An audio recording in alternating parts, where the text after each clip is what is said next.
What is a double standard that doesn't involve gender? I saw a rich, white, lady overdosed in what the news referred to as a cocaine apartment. What a cute term for crack house. You're eccentric if you have money, you're plain old crazy if you don't.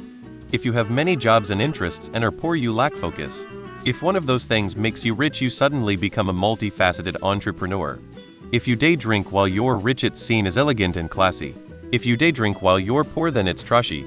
Taking money from the government is a double standard depending on whether you're rich or poor.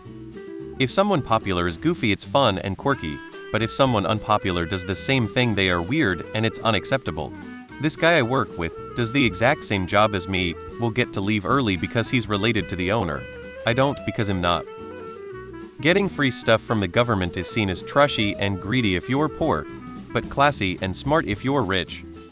A short man getting angry is Napoleon complex, but a tall guy getting angry is just getting angry.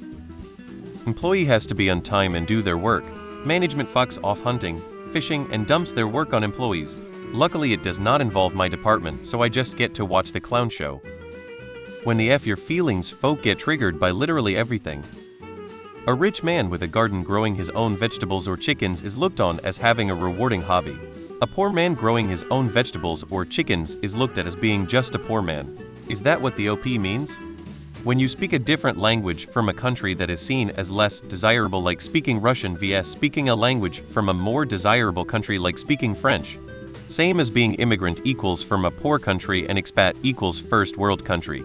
Wealthy poor gestures broadly at everything. Attractive versus unattractive treatment is gender neutral. The expectations of a firstborn vs subsequent kids. Old people acting like they know what is best for the present and future, then running to the young for help understanding lots of things about the present and future. A complete stranger can walk up to a skinny person and say something like, "What are ya, 80 pounds soaking wet?" It's much more frowned upon to make fun of a fat person's weight, especially if you aren't that close to them. When a snake unhinges its jaw to swallow an animal whole, that's nature running its course, but when I do it, suddenly everyone's screaming and I'm the Antichrist.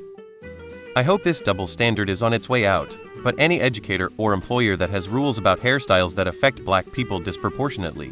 They may say that hair has to be neatly groomed, but for a white person, it may mean 10 seconds of running a comb through their hair, and for black people it may mean costly, time-consuming, and often hazardous procedures.